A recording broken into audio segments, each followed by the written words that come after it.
ہمارا امام ابو حنیفہ کے بارے میں یہ نظریہ نہیں ہے کہ ان کی زبان سے نکلی ہوئی ہر بات پتھر پہ کیا ہے؟ لکیر ہے. قرآن و سنت کے خلاف اگر کوئی بات ثابت ہو جائے کہ امام حنیفہ کا یہ قول واقعی قرآن و سنت کے خلاف ہے, اللہ کی قسم اس کو 100 دفعہ دیوار پہ ماریں گے. اور اس قرآن و سنت کے ہوتے ہوئے اگر کوئی پھر بھی امام ابو حنیفہ کو فالو کر رہا ہے اور اس کو برحق سمجھتا ہے, ہمارا یہ فتویٰ ہے کہ اسی وقت دائرہ اسلام سے خارج ہو جائے گا, کیونکہ اس نے امام ابو حنیفہ کی حیثیت قرآن و حدیث سے بڑھا دی.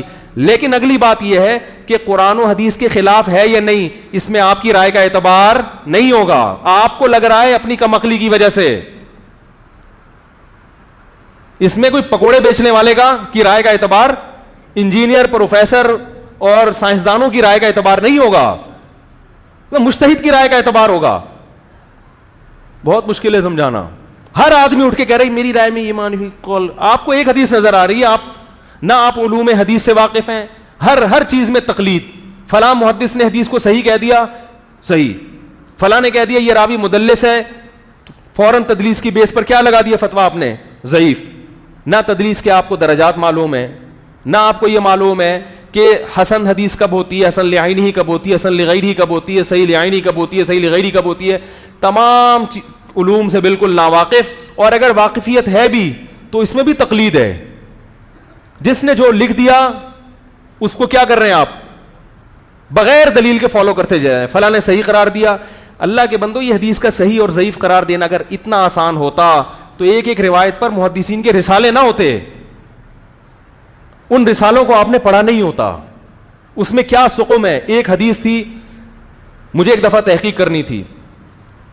یہ جو 3 طلاق والی حدیث ہے نا, حضرت رکانہ رضی اللہ تعالیٰ عنہ والی حدیث, اس میں ایک سند ایسی ہے جس میں آتا ہے کہ حضرت رکانہ نے 3 طلاقیں دی تھیں جس کو نبی نے 1 کاؤنٹ کیا.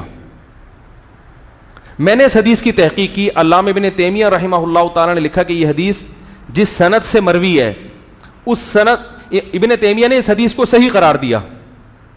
اب جاہل آدمی کیا کرے گا؟ وہ فوراً کہہ دے گا کہ اس حدیث کو ابن تیمیہ نے کیا قرار دیا ہے؟ صحیح, لہذا یہ حدیث کیا ہے؟ بولو نا بھائی, صحیح. یہ تقلید ہے. یہ کیا ہے؟ اور یہی تقلید لوگ کر رہے ہوتے ہیں, ان کی اپنی تحقیق نہیں ہوتی, اور کہتے چونکہ حدیث صحیح ہے لہذا ہم 3 کو کتنی مانیں گے؟ 1.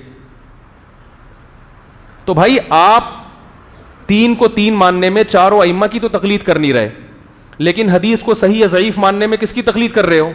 ابن تیمیہ رحمہ اللہ کی. اگر آپ کہتے وہ حدیث کے بہت بڑے عالم تھے تو بھائی مسائل کے بہت بڑے علماء تو پھر امام حنیفہ بھی تھے.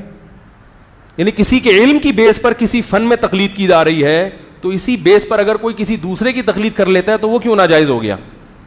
تو میں نے اس حدیث کے بارے میں گہرائی میں گھسا کہ ابن تیمیہ رحمہ اللہ نے اس کو صحیح قرار دیا ہے. وہ بہت بڑے بزرگ تھے, عالم تھے, تو کیوں قرار دیا ہے؟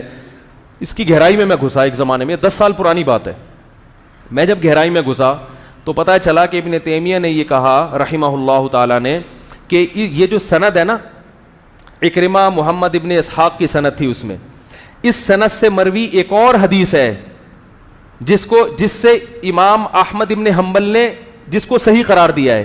لہذا یہ سند صحیح ہے تو یہ جس حدیث میں یہ سند آ رہی ہوگی وہ حدیث بھی کیا ہو جائے گی؟ بولو نا بھائی, صحیح.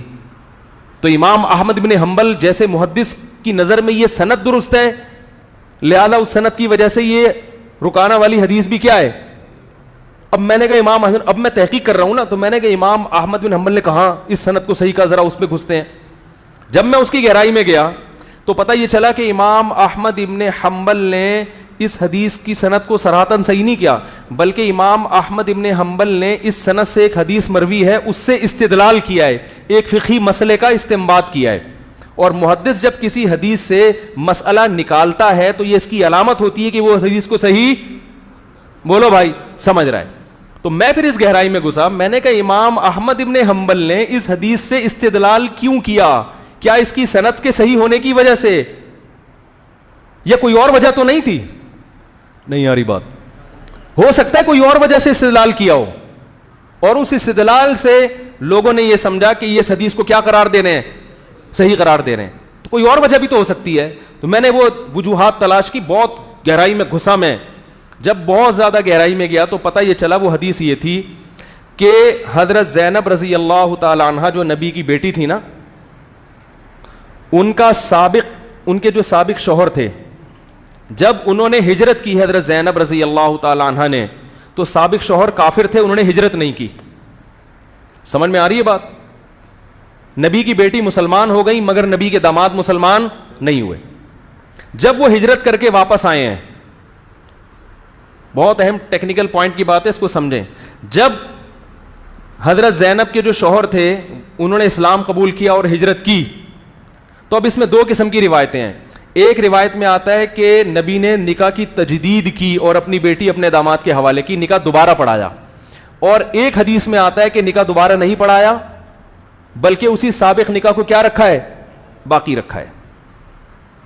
امام احمد ابن حنبل یہ والی حدیث جس میں آتا ہے کہ اسی پرانے نکاح کو باقی رکھا ہے, اس حدیث کو امام احمد بن حنبل نے لیا ہے اور فتویٰ یہ دیا ہے کہ اگر غیر مسلم عورت کا شوہر جو ہے اس کی بیوی مسلمان ہو جائے تو شوہر اگر مسلمان ہو جائے گا تو پرانا نکاح برقرار رہے گا. بات آ رہی ہے سمجھ میں؟ نئے سرے سے نکاح کرنے کی ضرورت نہیں ہے. اب یہ جو حدیث سے استدلال کیا, یہ وہی حدیث ہے جو حضرت رکانہ کی 3 طلاقوں والی حدیث جس سند ہے. حالانکہ یہاں امام احمد بن حنبل نے اس حدیث سے اس لیے استدلال کیا ہے کہ دوسری جو حدیث ہے جس میں آتا ہے دوبارہ سے نکاح کیا, اس کی سند اس سے بھی زیادہ کمزور ہے. اب محدث کے پاس 2 ہی حدیثیں ہیں استدلال کے لیے, مجتہد کے پاس 2 حدیثیں ہیں کہ یا تو پرانا نکاح برقرار رکھا یا دوبارہ سے نکاح کیا, تیسرا کوئی آپشن امام احمد بن حنبل کے پاس سرے سے ہے ہی نہیں. تو ظاہر ہے ایسے موقع پہ جو کم درجے کی ضعیف ہوگی اسی کو مجبوراً لینا پڑے گا, کیونکہ اس کے علاوہ آپ کے پاس کوئی آپشن ہے نہیں. تو امام احمد بن حنبل نے اس سند سے جو حدیث سے استدلال کیا, یہ قطعاً اس کی علامت نہیں ہے کہ یہ سند امام احمد بن حنبل کی نظر میں کیا ہے, صحیح ہے. بہت مشکل ہے بھائی, مجبور تھے وہ, اس کے علاوہ کوئی آپشن نہیں تھا. تو مجھے پتا چلا کہ ابن تیمیہ جیسے علامے جن کی ہم خاک کے برابر بھی نہیں ہیں, ان سے اس بارے میں کتنی بڑی مسٹیک ہوئی ہے. سمجھ آ رہی بات؟ مسٹیک ہوئی ہے, لیکن اسی مسٹیک کو یہ تمام حضرات فالو کرتے چلے جا رہے ہیں اور کہتے کیا ہے کہ ہماری تحقیق ہے, ہم مقلد نہیں ہیں. حالانکہ اس حدیث کو صحیح قرار دینے میں آپ نے تقلید کی ہے, آپ نے تحقیق نہیں کی. تحقیق ہم نے کی ہے جو ہے مقلد, مگر پھر بھی آپ سے زیادہ تحقیقات کر لیتے ہیں. بہت مشکل, بہت مشکل. مولانا قاسم نانوتوی کی بحث ہو رہی تھی نا کسی سے, تو انہوں نے وہ بحث میں جیت گئے. انہوں نے کہا کہ آپ اتنے بڑے عالم ہو کے بھی مقلد ہیں. انہوں نے فرمایا کہ حیران اس پر ہوں کہ تجھے کچھ بھی نہیں آتا پھر بھی کسی مجتہد کی تقلید نہیں کرتا. تو تحقیق تو اس کو بولتے ہیں. پھر میں نے تلاش کیا کہ ان حدیث کے راویوں کے بارے میں امام احمد بن حنبل کے کمنٹس کیا ہیں, یعنی ان کی رائے کیا ہے. تو اس میں محمد ابن اسحاق راوی ہے حدیث رکانہ میں. امام احمد بن حنبل سے صراحتاً مروی ہے کہ محمد ابن اسحاق جب کسی روایت میں متفرد ہوگا, اللہ کی قسم اس کی حدیث حجت نہیں ہے. یہ صراحتاً مل بھی گیا, اللہ کی قسم. تو پتہ چلا امام احمد بن حنبل قسم اٹھا کے کہہ رہے ہیں کہ اس کی حدیث حجت نہیں ہے, پھر بھی اس کی حدیث کو حجت کیوں مان رہے ہیں کہ بھائی اس سے بھی زیادہ کمزور راوی اگلی روایت میں جس پہ 3 دفعہ قسمیں اٹھائی جا سکتی ہیں. ٹھیک ہے نا, اس پہ تو 1 دفعہ قسم اٹھا رہا ہوں, اس پہ 3 دفعہ. تو میرا طلاق ثلاث پر ایک رسالہ ہے, پتہ نہیں 6 سال سے لکھ کے رکھا ہوا ہے, مارکیٹ میں لانے کی فرصت ہی نہیں مل رہی. وہ دعا کرو لے آؤں مارکیٹ میں, لکھ کے رکھا ہوا ہے, تیار ہے, کمپوز ہوا ہوا ہے, بس اس کو چھاپنا ہے, ٹائم ہی نہیں مل رہا. تو اس میں نے یہ ثابت کیا ہے کہ یہ کسی کا بھی ماضی میں مذہب نہیں رہا 3 طلاق کو ایک کہنا, یہ سب فضول, یعنی کوئی کہیں سے کوئی نہ ضعیف روایت ہے نہ صحیح روایت ہے, کچھ بھی نہیں ہے اس میں. ہاں بعض ائمہ سے غلطی ہوئی ہے, ابن تیمیہ رحمہ اللہ, ہم ان کی خاک کے برابر بھی نہیں ہیں, ان سے بہت بڑی مسٹیک ہوئی ہے. اس میں مسٹیک کسی سے بھی ہو سکتی ہے, لیکن آپ اس مسٹیک کو فالو نہ کریں, یہ پھر اندھی تقلید کہلائے گی. یا تو آپ مقلد بننا ہے تو مجتہدین کی تقلید کریں جو تابعین تبع تابعین کے دور میں, اور اگر محقق بننا ہے پھر تمیز سے محقق بنیں. یہ کسی نے البانی رحمہ اللہ نے کہہ دیا حدیث صحیح ہے تو اتنا کافی نہیں ہے, اس کی گہرائی میں گھسیں, کیوں کہا ہے, پورے ان کے رسالے پڑھیں, پھر اس کے اپوزٹ میں جو رسالے لکھے گئے وہ بھی پڑھیں, یک طرفہ کافی نہیں ہوتے. وہ بھی پڑھیں آپ. پھر پڑھنے کے بعد جب 1-2 مہینے لگیں گے, پھر آپ اس قابل ہوں گے کہ آپ اس حدیث کے بارے میں کچھ فیصلہ کر سکیں گے. اور یہ بھی ضروری ہے کہ آپ کو اسماء الرجال کی علوم پر خود مہارت بھی ہو, ورنہ عامی آدمی دونوں رسالے پڑھ کے بوکھلانے کے علاوہ کچھ بھی حاصل نہیں ہوگا, سوائے بوکھلاہٹ کے کچھ بھی نہیں حاصل ہوگا اس کو. لیکن وہ اپنی بوکھلاہٹ چھپاتا ہے, پبلک کے سامنے 2-4 باتیں لے کر آتا ہے, پبلک چونکہ اس سے بھی زیادہ فارغ ہے تو پبلک کہتی ہے ماشاءاللہ ریسرچ اس کو بولتے ہیں, ماشاءاللہ تحقیق. یہ ہے قرآن بالکل حدیث نمبر بھی پیش کر دیا, حدیث کا حوالہ بھی پیش کر دیا. تو یہ تحقیق نہیں ہوتی میرے بھائی, کہاں سے کہاں بات چلی گئی.